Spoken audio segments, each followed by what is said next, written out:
Ladies and gentlemen, this has been an infiltration of the Dire Knicks podcast. This is Dr. Doom.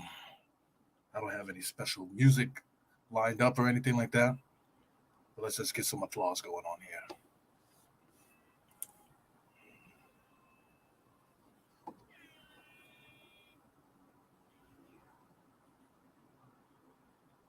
I'll figure it out sooner or later, but I'll be doing this podcast exactly like this because what I need to say here is going to disturb a lot of people. Is it too soon to talk bad about the Knicks? Is it totally ridiculous to be in complete costume right now on Halloween? No, it isn't. We got to get these Nick rants out. This is officially a doom rant. Doom and gloom. For all those that were standing by RJ saying how he's going to get better, Hall of Fame, he's going to be an all star, going to make everybody around him better, give him the ball, run the offense through him. Where are you now? Where are you now? RJ Barris, I'm currently having his typical slow start to the season. How can we build off that? I don't want to talk about Fournier.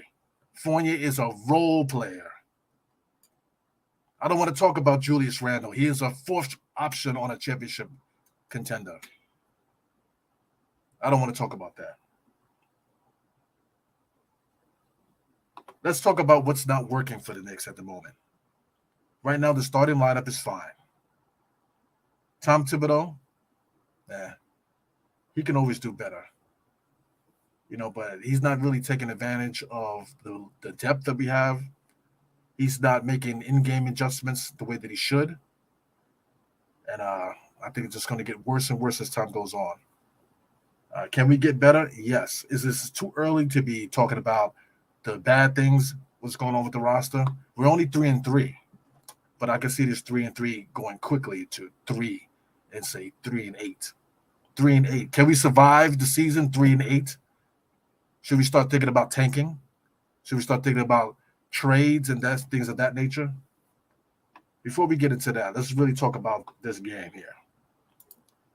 So I'm going to share some stats.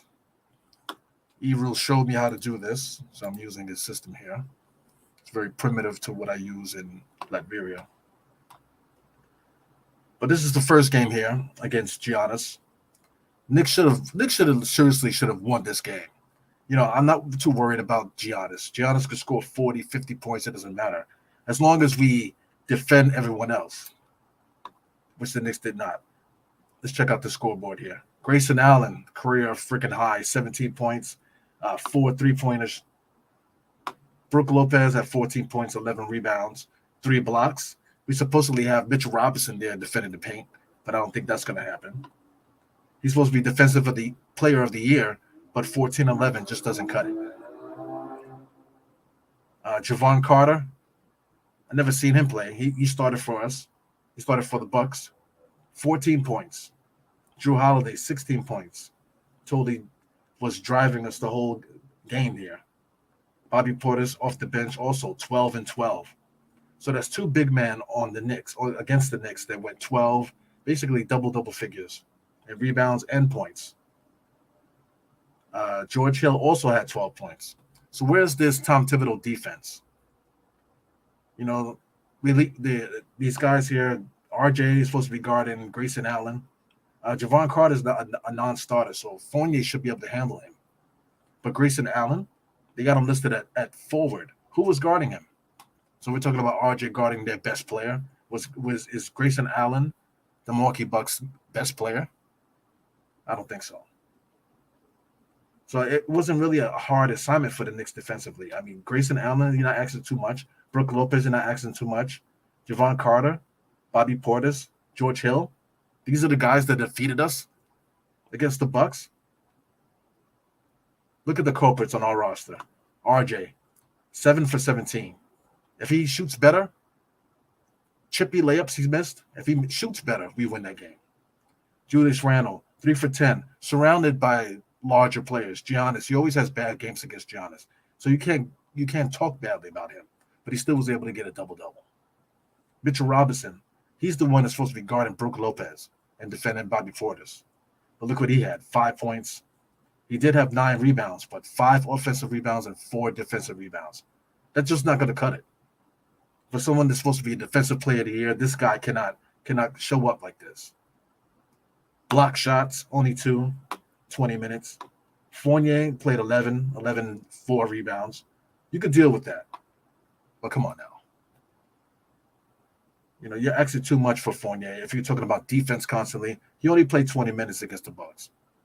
Jalen Brunson, he probably had his worst game as a Knick so far. But 13 and 3, what are you asking for? You're asking for him to get 25 and 12?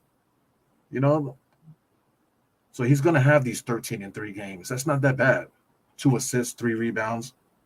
Hartenstein, for those that keep saying that he's not as good as Mitchell Robinson, but look at the stats: 27 minutes, 20 minutes. He almost fouled out, 5 points. He did get 9 rebounds. Look at the offensive to defensive rebounds compared to Hartenstein, 2 and 6.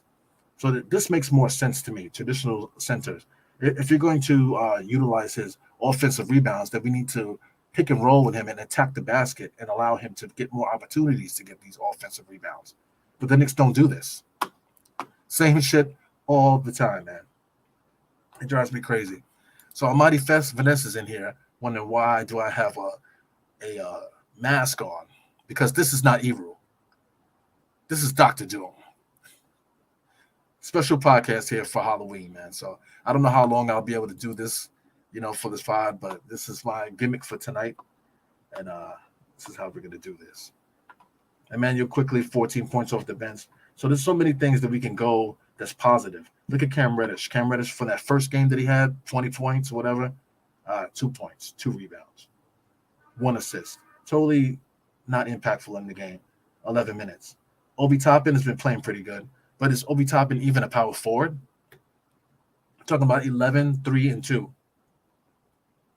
What is it? Is he small forward or power forward? These are the questions that we need to figure out when we're watching these Knicks here. Derrick Rose is going to do what Derrick Rose does. He's going to have good games some nights, and he's going to have bad games others. But at 14 minutes, we're not expecting much from a guy that's supposed to play 14 minutes a game. So how do we get better? This game here against the Bucks, we should have won. Absolutely. I think we lost the game like in the fourth quarter. But the one person I want to single out is RJ. So let's look at some RJ highlights if we can. Make sure I turn off this sound.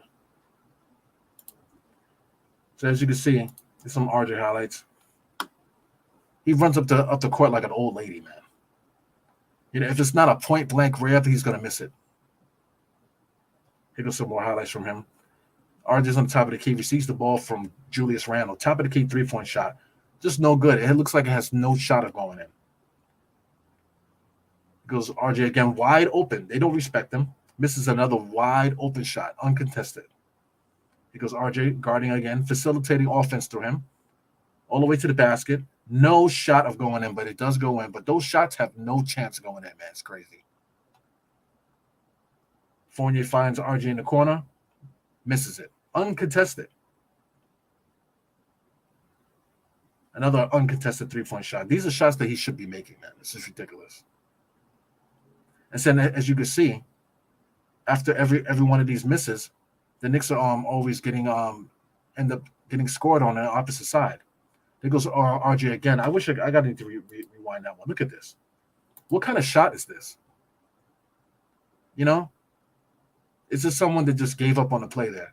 And then as soon as they ran down the court, they scored on us. Here goes Brunson again, receiving the ball, gives it to RJ with a shot from to nowhere.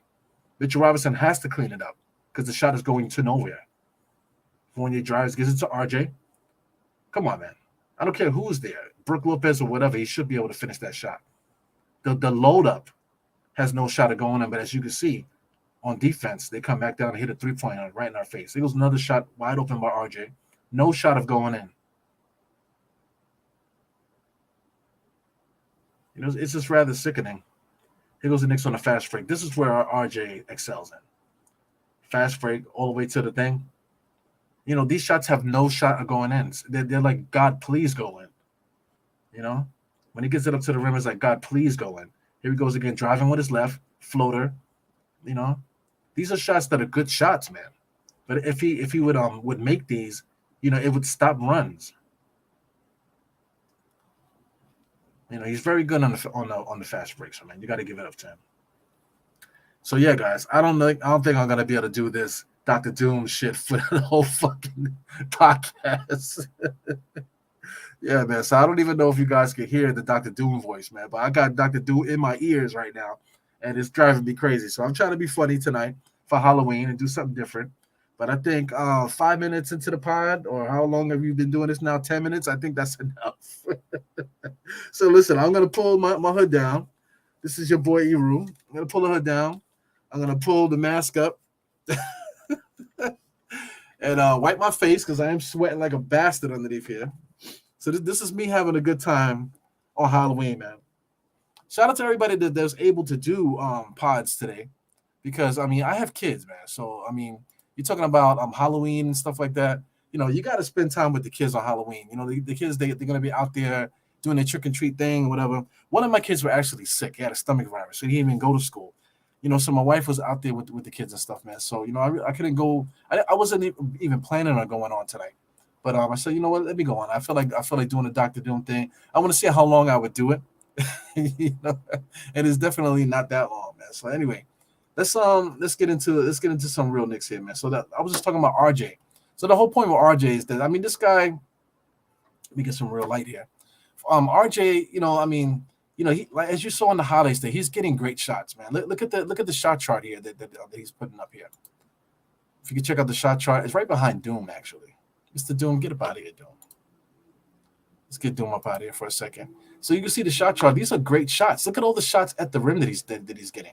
He made a lot of those, but it's point blank shots right at the rim. These two in the front, the chippy on the right hand side. All these running shots over here that he's missing. Wide open three. All these 3-point shots were uncontested. It's not that they weren't in the flow of the offense. This guy's missing easy shots, man. If I can go to the next game here, and I'll look at some highlights from the next game against the Cleveland Cavaliers. He actually played a better shooting game, 6 for 10 against Cleveland. But I mean, 15 points, 5 rebounds, 2 assists against a rival. This is a rival. If you're talking about making the playoffs and stuff, this is a rival player here, man. A rival team against Cleveland. So he's got to show up. What I want to say too is that the reason why he had confidence earlier on, 6 and 10, because he had a guy that was way slower than him guarding him. He had Dean Wade guarding him. So I mean, Dean Wade would be a power forward in normal circumstances. 6'9", 228 pounds. He's kind of slow. You know what I'm saying? So RJ doesn't have to worry about him closing out and stuff on him. He does have a little bit of length and things of that nature. But I mean, this is a guy that RJ shouldn't have a problem guarding. He's slow of foot. If you want to talk about offensively on the opposite end against Cleveland, he had this is another guy that had a career night. 22 points, man. 22 points by the guy that's guarding the RJ is guarding. Is Dwayne Wade? Is he an all-star? Is he like this world breaker Hulk kind of player, man? This guy's not that good. But he dropped 22 points on you. Against, like I said, against the Bucks, the guy that he was lined up against was Jared Allen. Grayson Allen. So now people could argue that he was guarding Drew Holiday most of the game. I could argue no, he was not, because who was Jalen Brunson guarding? Jalen Brunson was guarding Javon Carter, Drew Holiday. The Knicks were getting caught in mismatches, or not mismatches, but switches all day. So I mean, 17 points is somebody's fault. You know what I'm saying? Javon Carter's 14 points is somebody's fault also. Drew Holiday played a decent game. Who's guarding Bobby Portis? Who's guarding Brook Lopez? That's our centers. If you want to blame Hartenstein only and not give the blame to Mitchell Robinson, Mitchell Robinson scoring 5 points in any game. Only getting 4 defensive rebounds in any game. It's just not good. It's just not cutting it. And for the opposite end, for them to continuously dominate us every single game, I feel like we get dominated every single game at center. And then another thing with this whole Mitchell Robinson thing is that Hartenstein often is by himself. When he comes in there, he's surrounded by Cam Reddish on one side and Obi Toppin on the other. Cam Reddish is not looking to get any rebounds, and Obi Toppin is looking to sneak out and get fast break points, man. So there's nobody down low that's helping Hartenstein get any rebounds. So for those that keep getting on Hartenstein about that, that's invalid too, man. You have to look at the whole game, not just what your narratives are, man. Let's take a look at some more players here with the Knicks. Because right now I'm getting on RJ as it should be, because he's supposed to be our leader. Right now in the preseason it was great seeing Julius Randle playing off the ball, which was great against Cleveland, man. Julius was back to doing his own old thing. The reason why he was back doing his old thing because he was getting no support from anybody else. 13 points, 5 for 13. He did have 9 rebounds, 7 assists, 2 steals. What else you want this guy to do? Now you want him to shoot 100% from the field also amongst the trees when he's the big man, only big man able to get any offense going. Of course, they just collapse on him. There was quite a few times where Julius Randle drove down and they just locked him up. They just jumped up and forced him to take a tough shot, And then if you don't want him shooting, who else is shooting? Fournier is not built for this, man. So Fournier should not be getting 16 points in any game against it. If Fournier is scoring this much with this particular roster, then we're in trouble because he basically led us in scoring. You're talking about 16 points. Him and Brunson led it tied for 16. He led us in scoring. So if you got Fournier leading us in scoring, man, then something happened. Something's wrong. And it absolutely was. There's nothing that Cleveland did, and also too the Bucks. There's nothing that the Bucks did. It's just everything of what's going on the court with the Knicks, man. The Knicks don't have a superstar, so it's imperative that everybody plays, not perfect basketball, but just team basketball. These guys have to play team basketball, so in order to win. And the Knicks are people want to talk about Tom Thibodeau. Tom Thibodeau did lay an egg in that Cleveland game. So I'm going to be jumping back and forth with these two games here. But if you look at the what do you call it here, the same game summary here, where they have the quarter clock here. If you look at on the right hand side of the screen, we had 15 points to 37 points here on the right hand side. So 37, they scored 37, and the Knicks scored 15. That's really Tom Thibodeau. Tom Thibodeau should have stopped the bleeding, because we were doing well in the third quarter, but leading into the fourth quarter, he didn't make proper adjustments to stop the bleeding. Because once the Bucks started going, he just let those guys stay in there and burn to death. So up until this point, I think Tom Thibodeau has done a great job of substituting, clearing those dry spells and stuff like that. But for some reason, against Cleveland, he just let the Knicks burn. So I don't know if that was a message that he was trying to send to the front office. If you want to talk about that, because Tom Thibodeau's old school. Tom Thibodeau knows how to send those type of messages over there. But are we playing those games so early in the season, 6 games into the season? That Tom Thibodeau sending a message to the front office that we should have made that trade for Donovan Mitchell and not get these guys here that's on the court here. Like Tom Thibodeau has to work magic every single night just to get these guys to do something. Shout out to Jalen Brunson. Jalen Brunson's another one. He shot 19 shots tonight. But the reason why he had to shoot 19 and also Julius had to shoot so much because nobody else is doing anything. Hartenstein is probably the only one that shot over 10 shots besides RJ. But also, if Hartenstein is shooting 10 shots, then we're not playing good. We're just not playing good. Like what's gonna stop the bleeding for these Knicks here? I think the answer to this whole situation is the depth that we do have is the depth that we should have traded for Donovan Mitchell. So I'll break this down to you.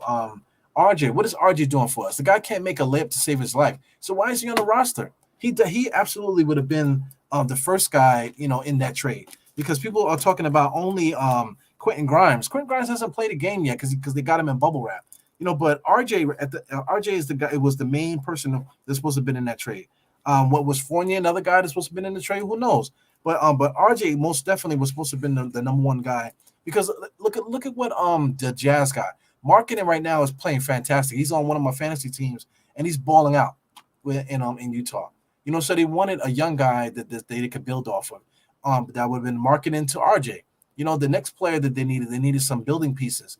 So I guess Obi Toppin or Quickly or possibly Fournier to give them another veteran or something like that. The Knicks had plenty of people to give away. Even Cam Reddish, even Obi or any of these guys. We could have traded any of these guys, plus the draft picks that they asked for. Maybe 3. It definitely wasn't going to be 6. You know what I'm saying? But if we would have put a trade together, we would have gotten Donovan Mitchell. No problem. But here are the culprits. Mitchell Robinson, who we shouldn't have re-signed. You know, quickly right now is playing decent ball. After that first game that he played so bad in that first game, he's been playing really good ball since. So quickly is good, but they probably wanted quickly, so quickly would have been gone. But if quickly was gone, we still got Derrick Rose, and then we still got a guy like named Miles McBride that I think a lot of people believe in. So between Miles McBride and Derrick Rose, I think we would have been fine. Add Cam Reddish to this mix. What is Cam Reddish doing for us right now? What's so different between Cam Reddish and Obi Toppin at the moment? So one of those guys should have been added to the trade, and then that would have been fine. It would have gave us the starting lineup of say Julius, Mitchell Robinson. But Mitchell Robinson probably would have still been here. Mitchell Robinson, Donovan Mitchell. We would have had Jalen Brunson still, and then at this point you make a decision who's you getting rid of, Cam Reddish or Obi. So if it was Obi, that's fine. Then you start Cam. If you're gonna get rid of Cam, then Obi has to be the one to start a small forward because they're not using Obi as a power forward. Obi is not a power forward. That's another thing that people keep complaining about too. He is not helping out on the inside. He's not playing good defense inside. He can't guard anybody bigger than him. He's he's like a wet noodle out there. I'm gonna click his stats. You got him listed at 6'9" at 220, but 6'9", 220. He's about the skinniest 6'9", 220 I've ever seen. Because I mean, even guys like Dean Hart. Dean Hart was overpowering him. He looks so much bigger than him also on the court. So it's just a style of basketball, style of play, the way how these guys play. The Knicks need another guy off the bench to help Hartenstein. We need more physicality off the bench. So I think if we would have made that trade for Donovan Mitchell, it would have cleaned everything up, and then we will be talking differently right now. But right now we're a team that has too many mediocre players that all need to play good team basketball in order to succeed. How are we going to survive the rest of the season this way? Going forward, you can look at Atlanta. Let's see. I believe this was the last game here. So let's look at Atlanta. Atlanta just played Toronto. So I believe this is today. They played Toronto, and they got smacked, 139 to 109. So this is a team that's going to be having problems defensively and things of that nature. Let's look at the box score just to look ahead at this game here. DeAndre Hunter's been playing pretty good, but he had a bad game. John Collins is a Nick killer, but he had 12 and 12, not really all that great. Clint Capella is a Nick killer as well. He didn't play well either. 5 rebounds, 2 points. DeJounte Murray is the new acquisition along with Trey Young. That's their backcourt. So, I mean, these guys are bumping heads. You can see that. 9 assists and 10 assists from each of them. So now the offense has become point guard driven. So, I mean, this is a team that's trying to figure out that they made a move that they shouldn't have moved. They shouldn't have gotten DeJounte Murray. They should have went and got another player, another shooting guard or somebody like that. Not another point guard. That's messing up their whole offense. At least that's what I'm seeing from the outside looking in, because from these two guys, who are they passing it to? Clint Capella, John Collins, and DeAndre Hunter, 2 dunkers, and basically a guy that's not really known for 3-point shooting, even though he is shooting 3. He shot 3 for 4 the other today, actually 3 for 4 today. But you're not going to ask DeAndre Hunter to be a spot up 3-point shooter the same way like you can't really ask RG to do that. So these guys are having their own problems. So I mean, I'm circling Atlanta as is that they're supposed to be our next game, I believe. So I'm circling them as possibly being another win for the Knicks, because they're just as bad as we are as far as trying to figure out stuff. But they have guys that Trey Young is a superstar. He could be a superstar, averaging 20-something double-figure assists for the whole beginning of his career. DeJounte Murray's averaged 20 and basically 20 and 10 as well in his career. So they got 2 guys that could take over games offensively. The main thing with the Knicks is they got to stay down these shooters. They got Justin Holiday. They got Jalen Johnson has been getting some run. Adrian Griffin. Some of these guys here, these guys are all have no experience. So I mean, aside from Justin Holiday, who has good experience, some of these other guys, they just don't have that experience. So I mean, this is a game that the Knicks should win. But is it going to be something that, let's say Obi has another one of those games where he's doing the East Bay Funk dunk, and then quickly he's having a good offensive game, and RJ's having a good game because he's playing against nobody. You know what I'm saying? RJ's going to be one of those, and then people are going to talk about, oh, I got receipts for when you were talking badly about our Knicks players. I mean, that type of stuff we need to stop. We need to see the Knicks for who they are, and we definitely probably should have made that Donovan Mitchell trade.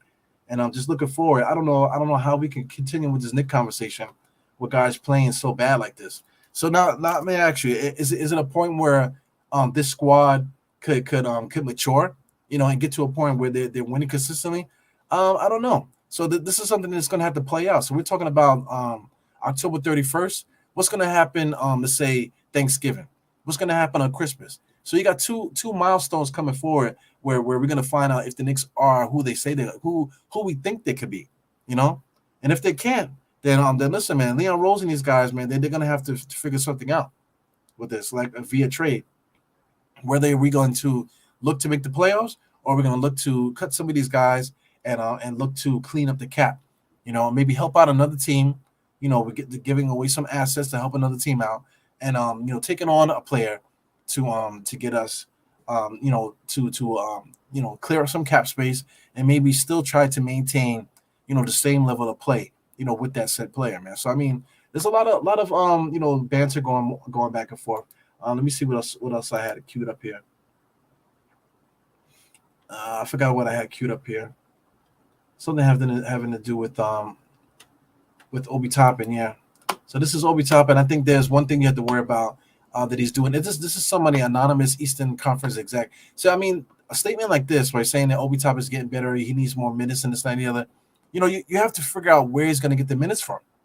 Where is he getting the minutes from? Is he getting it at the power forward spot where they're going to be posting him up, and sending him to do power stuff? He's not a power player. Is he a spot up 3-point shooter? I don't know. Timetable is trying to figure it out. You cannot use him in power moves because he cannot overpower power forwards in the NBA. Him getting out on the break, getting these dunks, that's small forward stuff. That's something that Cam Reddish could do already. We could send Cam Reddish to do that. Obi Toppin is our power forward. He needs to be inside. So he's not that guy. So these people that are around the league that think of Obi Toppin a certain way, then maybe these are the teams that we need to send Obi Toppin to see if they can get use out of him, playing power moves, in the inside, posting him up and that type of thing. Maybe they should have. If somebody thinks that they could do that, maybe there's value for him around the league. So I mean, I'm not completely there yet because if you look at the Knicks roster all around, man, there's so many different ways that we could do it. Like I said, we could go full tank mode because a lot of these guys are movable. RJ still have value in the league. Mitch Robinson, people seem to think super highly of him as well. Fournier, people, there's a use for him in the NBA with his 3-point shooting. We have so many different players that would be good role players on other teams, but we just a team like a whole Halloween bag full of role players, man. So what can we do about this? I have no idea. But this has been the first half of the season. Talk about Philly. I mean, not talk about Philly. Talk about Orlando. You talk about some of the other teams that we played against. Look at Memphis right now. Memphis is getting blown out by Utah. The same team that beat us. That people say, oh yeah, but they're a playoff team. But they don't even have all their players here. Nobody's healthy. Dylan Brooks did not play for us. Did not play with us. They're talking about John Konkar. Who is that? Santi Aldama. Who is that? Who else? David Roddy. Brandon Clark is not all that good. He's just a backup power forward. Xavier Tillman. They don't have a good team. Other than John Moran, they don't have nobody else in the team. So I mean, a team like Utah is taking care of them the way that the Knicks should have. Speaking of Lauri Markkanen, he has 28 points and 9 rebounds at the moment, 3 blocks, 2 steals, 4 threes, 4 free throws. So he's killing it fantasy-wise. If you want to talk about fantasy basketball, Markkanen is killing it fantasy-wise. So this is the player that Utah got for Donovan Mitchell. They got him. They ended up getting Kelly Olynyk in that deal. Jared Vanderbilt from the Timberwolves. Clarkson got upgraded to the starting position. Colin Sexton came from the Cavaliers. Malik Beasley came from Minnesota. Taylor Tucker came from the Lakers. So they made some moves, man, to move around the thing and possibly get some more offense coming off the bench there. And whatever move they did, for those that people that say, "Oh, the Utah's supposed to be tanking," I don't think so. I think these guys they're kind of primed to do a hard reset. Shout out to Danny Ainge. Nice little hard reset where they have a bunch of players that they can package together to possibly get that player that they need to move forward. So I mean, between Utah and the Knicks, I think we're both in the same position right now, trying to figure out who sticks who should be packaged to get up out of here to make the team better, and we'll just have to see going forward, man. So that's it, man. I basically had like a gimmick podcast, that was going too crazy with the Doctor Doom shit, But so anyway, Doctor Doom is actually my favorite player. This is Halloween, today. I've been messing around with Doctor Doom all week. I think I was Doctor Doom at the kids party. I was Doctor Doom in the Bronx Zoo. I was Doctor Doom today.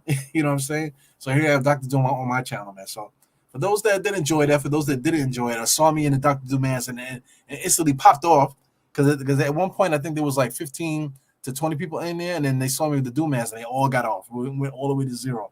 So anyway, this is not gonna be probably the best pod you've ever seen, man. But this is for Halloween. Like I said, I had to do something before the night, so I haven't done put up a pod in a minute. Today was very busy. All weekend was very busy with Halloween and stuff. So I appreciate you guys for supporting and stuff like that.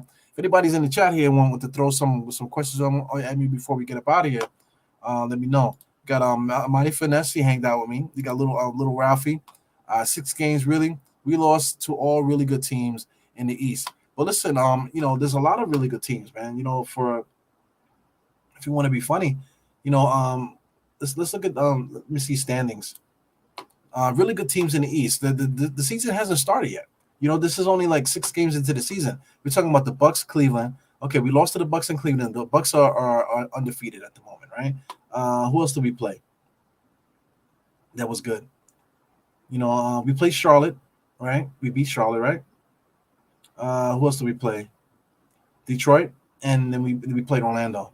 So I mean, Orlando's is going to be one of the worst teams in the NBA. Detroit Pistons, they're playing every night, but they're going to be one of the worst teams in the NBA as well.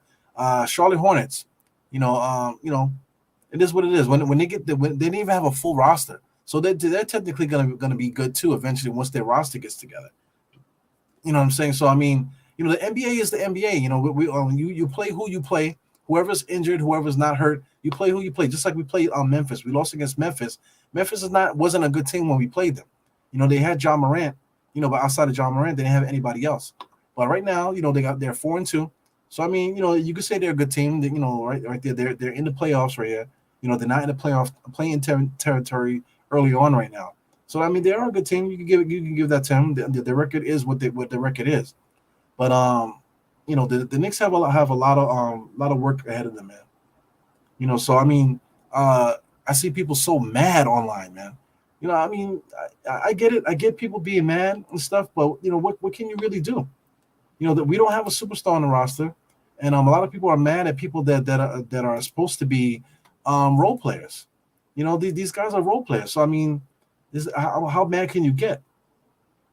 We're talking about Memphis. We lost to Memphis. We should have beat them. Detroit, Orlando, Charlotte.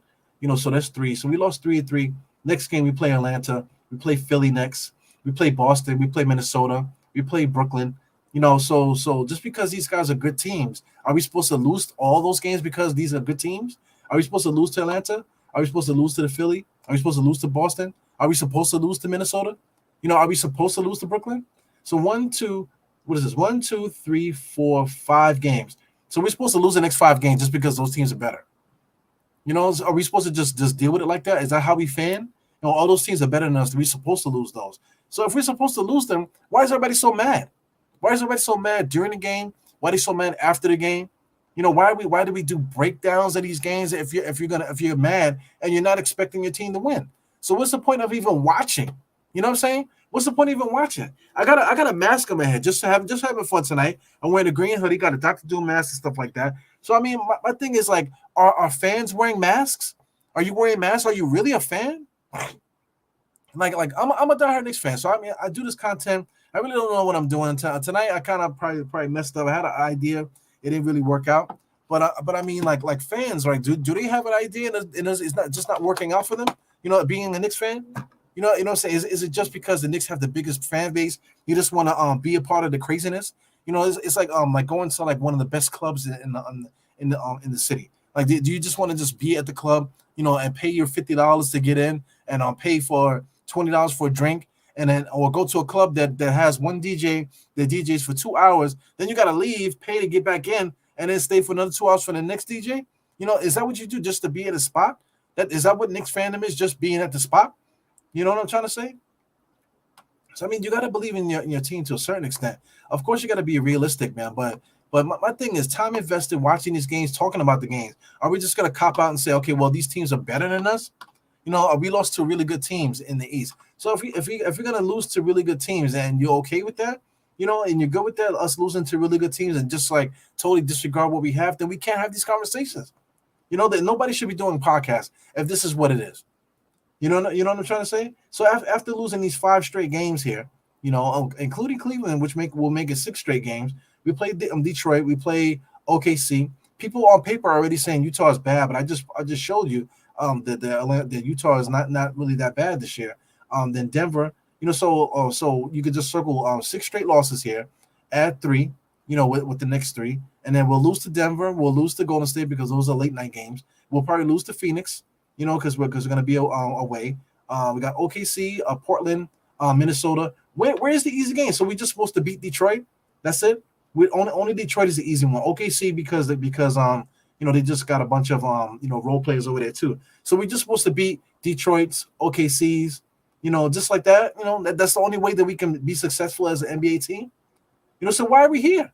82 games. We're gonna deal with 82 games of this bullshit. Why are we here? Because I'm looking at all the this easy games and this and that. I'm trying to find the easy game. When is the easy game coming? So if you fan that way and talking about we played against good teams in the East. All right, so then when we play teams we played good teams in the West. Oh, we was on the road. Oh, this and this. So many different excuses. So I mean, like for me, when I was calling it with State, we both came up with 48 and 34. So if this is the case, then this number is going to be way different. Now we're talking about in the 20s, like win 20 something games and have whatever the remainder is. What are we going to win? 22 games and have 60 losses? Is that what's going to happen now? Because we're playing against good teams. Oh, we play good teams in the East. Or we're playing good teams in the West. Or we're on the road, and stuff like that. We don't have this and that, this and the other. So my thing is right now, what is the point then? What is the point? What is the point of having talking slick about your takes?